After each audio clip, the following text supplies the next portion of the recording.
Welcome to Pigeon Healthy.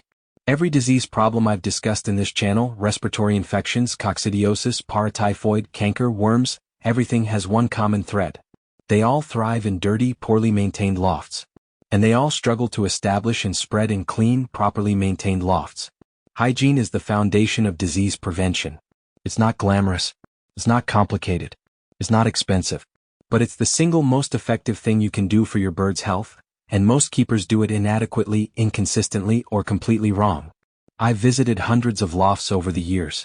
The healthiest lofts, the ones with minimal disease, top performance, excellent breeding results, they all share one characteristic. Obsessive, systematic, consistent hygiene. Not occasional cleaning when things look dirty. Not cleaning when birds get sick. Systematic, scheduled, thorough cleaning that happens every single week regardless of whether things look dirty or not. Because by the time a loft looks dirty, the disease organisms have already been multiplying for days or weeks. Visible dirt is the late stage of contamination. The dangerous stage is invisible contamination that precedes visible dirt. Today I'm going to give you the complete loft hygiene protocol that I've developed and refined over decades. A specific weekly schedule with daily tasks, weekly tasks, monthly tasks, and seasonal deep cleans. I'm going to explain why each task matters, what pathogens it controls, and exactly how to do it correctly. Follow this protocol consistently and 95% of the disease problems that plague average lofts will disappear from yours. This is the protocol that transforms sick, struggling lofts into healthy, high-performing ones. It's the foundation everything else is built on. Let's start with understanding what we're fighting.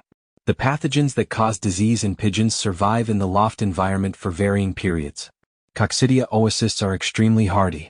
They survive in moist conditions for months, sometimes years.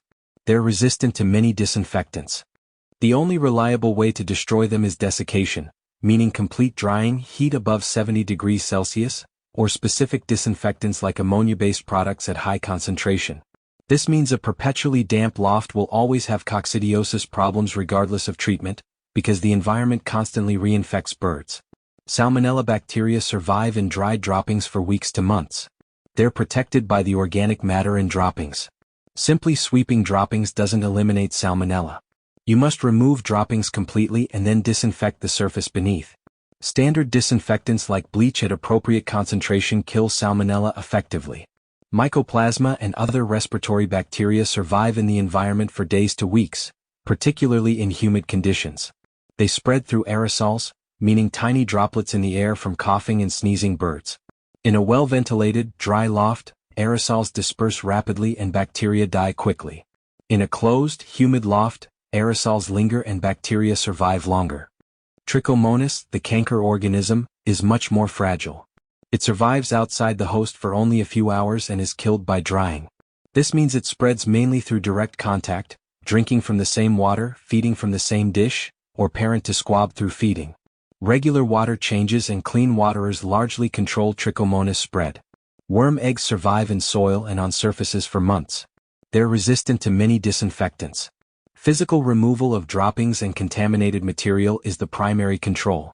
Some disinfectants with oxidizing properties can kill worm eggs on surfaces. Red mites are particularly persistent.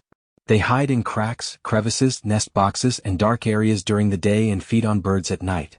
They can survive without feeding for many months, making them very difficult to eliminate once established. Prevention is much easier than eradication. Regular inspection, elimination of hiding places, and routine treatment with appropriate acaricides prevents mite establishment. Aspergillus and other fungal spores are ubiquitous in the environment and particularly concentrated in old feed, moldy bedding, and damp areas. They cause respiratory disease when birds inhale large numbers of spores. Preventing mold growth through dryness and removing old bedding regularly controls fungal disease. Now let's build the hygiene protocol. I'll organize it as daily tasks, weekly tasks, monthly tasks, and seasonal deep cleans because different tasks need different frequencies. Daily tasks take 5 to 10 minutes. Weekly tasks take 30 to 60 minutes. Monthly tasks take 2 to 3 hours. Seasonal deep cleans take a full day. Here are the daily tasks. First, fresh water every single day without exception. Change all water daily. Remove old water completely before adding fresh. Don't just top up. The accumulation of organic matter, droppings, seed husks, and saliva in water creates a perfect bacterial growth medium. 24-hour-old water in a communal waterer can contain millions of bacteria. Change it completely every day. If you have large waterers that you can't completely replace daily, at minimum clean the waterer thoroughly and refill with fresh water. Second, remove fresh droppings daily. This is the single most important hygiene task. Fresh droppings are the primary source of koksidiya oocysts, salmonella, worm eggs, and many other pathogens. The longer droppings remain in the loft, the more oocysts sporulate and become infective, the more bacteria multiply, and the more contaminated surfaces become. Scrape or brush droppings from perches, nest boxes, and floor daily. Some keepers use dropping boards beneath perches that can be scraped clean in minutes. This makes daily dropping removal fast and efficient. Remove droppings from the loft entirely, not just to a pile in the corner. Take them outside and away from the loft. Third, check feeders daily. Remove any uneaten feed, especially if wet or spoiled.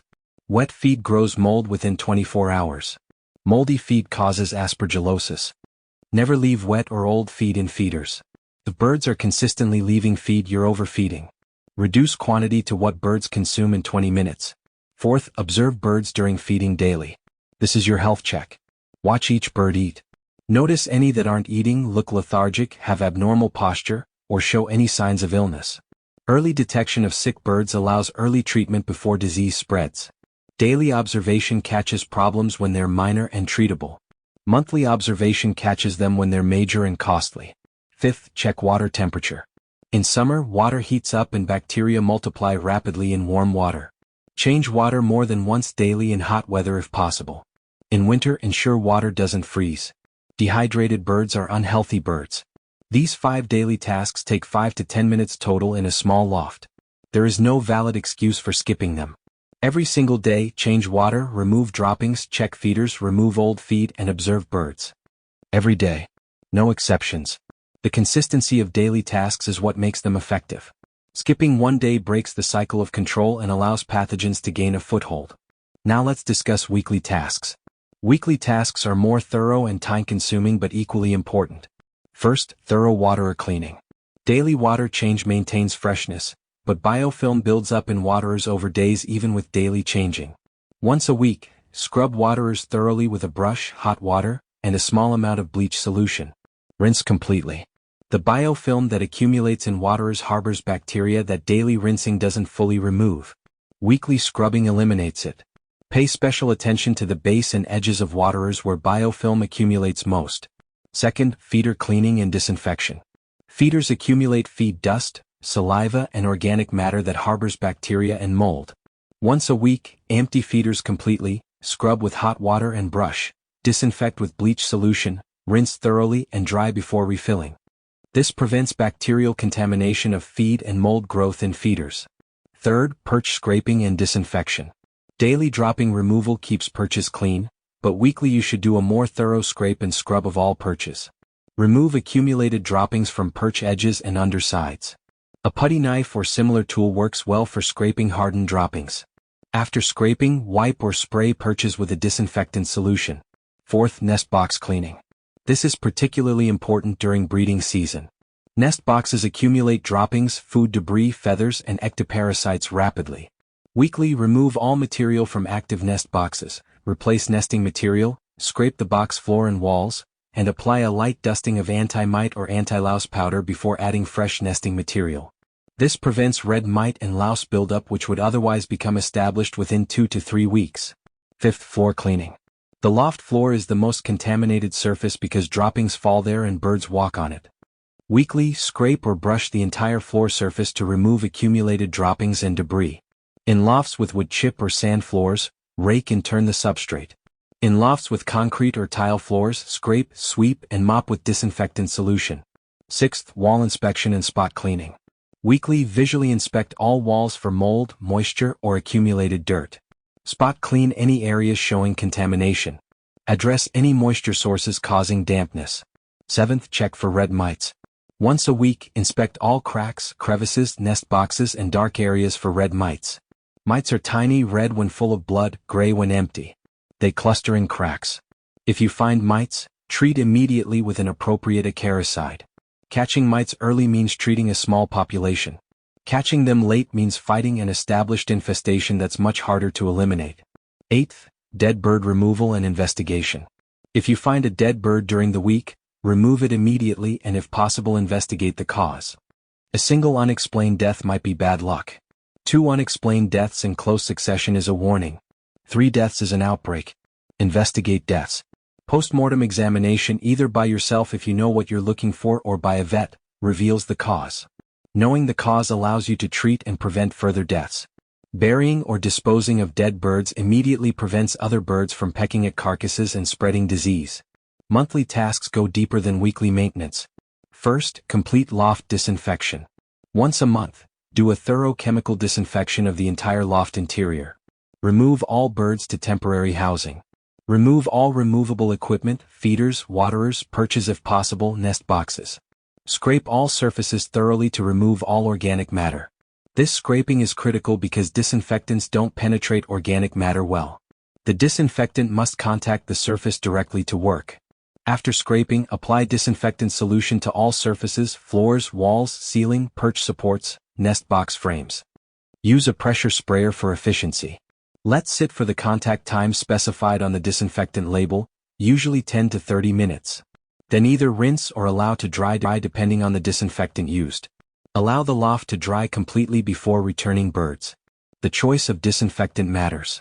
Different disinfectants target different pathogens. Bleach at 1 part to 10 parts water is effective against bacteria, many viruses and some parasites, but poor against fungal spores and coccidia oocysts. Quaternary ammonium compounds, commonly sold as poultry disinfectants, are broad spectrum but don't kill coccidia. Phenolic disinfectants kill coccidia but are more toxic and require careful use. Ammonia-based products at high concentration kill coccidia oocysts but are harsh on materials and irritating to airways. Ideal protocol is to rotate disinfectant types so you're covering different pathogen classes. Second, fecal examination. Once a month during breeding and racing season, examine a pooled fecal sample from your flock. Collect droppings from multiple birds, mix and examine under microscope or send to a lab. Check for coccidia oocysts, worm eggs and abnormal bacteria. This tells you the pathogen load in your flock before birds show symptoms. If coccidia oocysts are present in large numbers, treat before clinical disease appears. If worm eggs are found, deworm. Monthly fecal monitoring allows proactive management rather than reactive treatment. Third, equipment inspection and maintenance. Monthly inspect all loft equipment for damage or wear. Broken perches, damaged nest boxes, cracked waterers, leaking roofs, all create conditions that compromise hygiene or bird safety. Repair or replace damaged equipment promptly. Fourth, rodent and pest inspection. Monthly inspect the loft perimeter and interior for signs of rodent activity, droppings, gnaw marks, nesting material. Rodents carry salmonella, paratyphoid, leptospirosis and other diseases. They also eat feed and contaminate it with urine and droppings. If rodent signs are found, implement trapping or baiting immediately. Fifth, feed quality assessment. Monthly examine your feed supply. Check for mold, unusual smell, insect infestation, or clumping that indicates moisture. Feed more than 3 months old should be discarded regardless of appearance. Rotate feed stock so oldest is used first. Store feed in sealed containers in cool, dry locations. Sixth, loft structure assessment. Monthly, walk around the exterior and interior of the loft looking for structural issues. Holes in walls or roof that allow wild birds, pests, or weather penetration. Poor drainage that creates moisture problems. Damaged ventilation that reduces airflow. Addressing structural issues prevents them from becoming major hygiene problems. Seasonal deep cleans happen 4 times per year, once each season. These are comprehensive, full-day operations that go beyond monthly maintenance. The spring deep clean happens before breeding season begins. It prepares the loft for the high-demand breeding period. Remove everything from the loft. Every piece of equipment, every piece of nesting material, every movable item. If possible, temporarily house birds elsewhere for the entire day. Power wash all loft surfaces with hot water and a pressure washer. This removes accumulated contamination from months of use. After power washing, apply disinfectant to all surfaces. Include an anti-coccidia product specifically. Allow to dry completely. Replace all nesting material with fresh. Inspect and repair all equipment before returning it. The summer deep clean happens mid-season. Summer is when heat and humidity accelerate pathogen growth. Red mites are most active in summer. Bacteria multiply faster in warm conditions. The summer deep clean focuses particularly on red mite treatment, since heat makes chemical treatments most effective. Apply acaricide thoroughly to all cracks and crevices. The autumn deep clean happens after breeding or racing season ends. Birds are molting and stressed. The loft has accumulated months of contamination. A thorough deep clean gives birds a clean environment for molt. Focus particularly on removing accumulated mold and fungal material which proliferates in autumn humidity. The winter deep clean happens in the quietest time of year. This is the opportunity for major structural repairs and upgrades. Fix ventilation issues. Replace damaged flooring. Repair walls. Install improved drainage. Make improvements you didn't have time for during busy breeding and racing seasons. The winter deep clean sets up the loft for the year ahead. Disinfectant rotation during seasonal deep cleans is important. Use a different disinfectant class each season to prevent any pathogen from developing resistance and to ensure broad-spectrum coverage over the year. Let me talk about specific hygiene practices for different loft areas. Nest boxes require particular attention because breeding birds are confined there for extended periods with squabs. The combination of adults, squabs, eggs, crop milk, and droppings creates an extremely rich environment for pathogen growth. During active breeding, spot clean nest boxes every 2 to 3 days. Remove wet or soiled nesting material. Replace with fresh dry material. Keep the nest box floor as dry as possible. Wet nesting material grows bacteria and mold rapidly and can kill squabs. Apply anti-mite powder to the nest box whenever you replace nesting material. Lice and mites infesting the nest cause intense irritation to squabs, disrupt feeding, and can cause fatal anemia in small squabs. The young bird area requires the most intensive hygiene because young birds are the most susceptible to disease. Everything I've described should be applied most stringently to young bird areas. Daily dropping removal is absolutely critical. Young birds pick up koksidiya oocysts and other pathogens from contaminated floors. Remove all droppings daily. Keep the young bird area as dry as possible. Dry conditions are hostile to koksidiya. Good ventilation is critical in young bird areas. High bird density in a small space creates rapid humidity and ammonia buildup.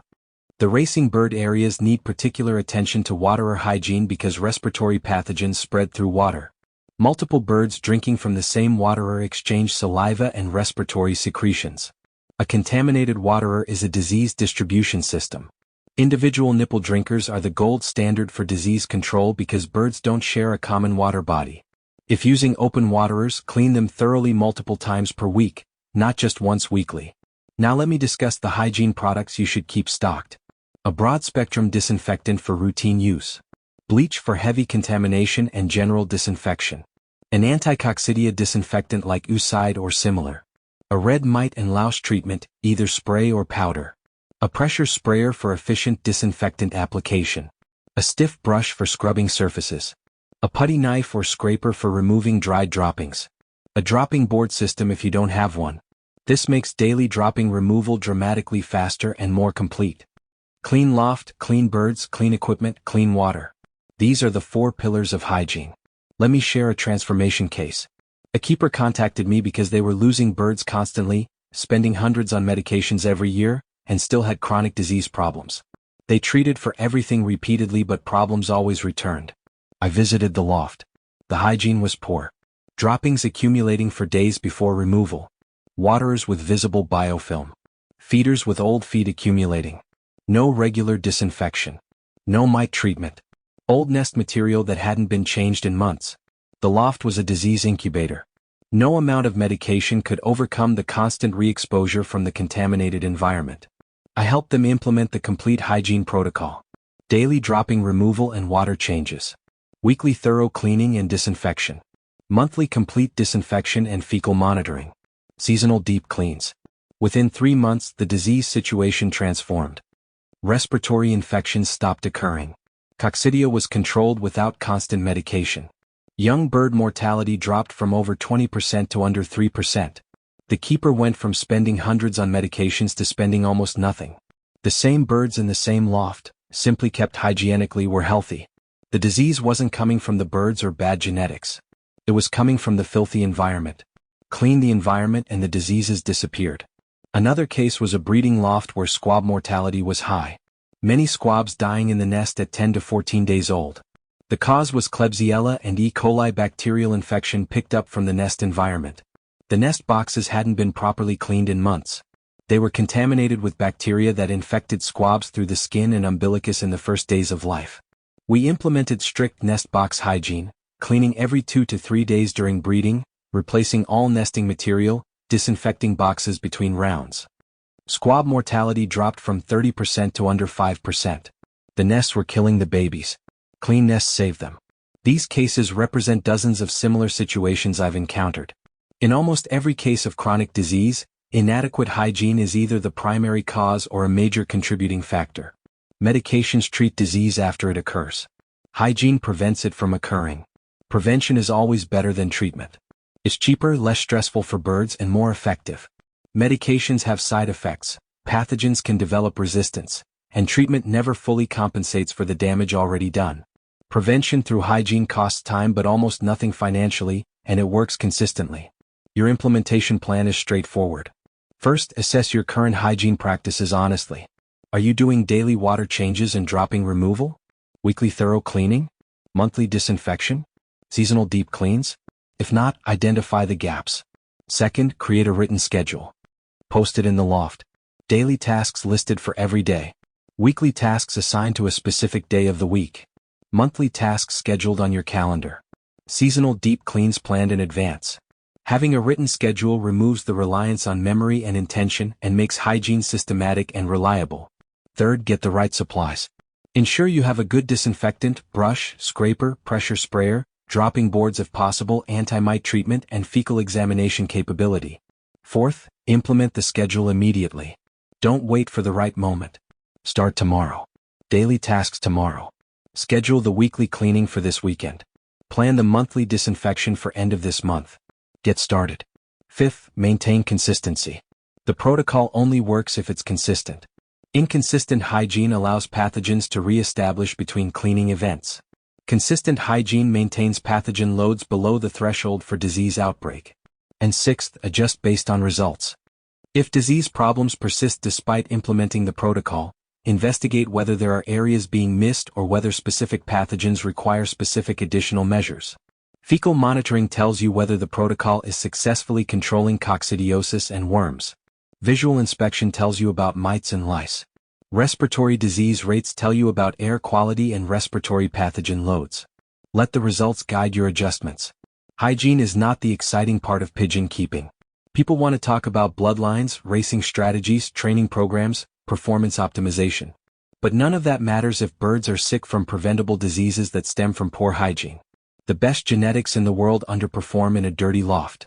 Ordinary genetics thrive in a clean one. Give your birds the clean environment they need to express their full potential.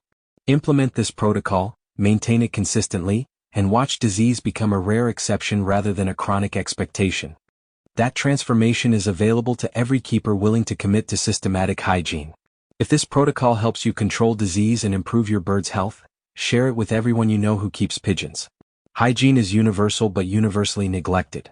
Your sharing could transform someone's loft from a disease incubator to a healthy, productive environment. Comment about your current hygiene practices and whether you've seen improvement after implementing systematic cleaning. And subscribe to Pigeon Healthy for complete, practical information that solves real problems. Thank you for watching. Keep it clean and keep your birds healthy.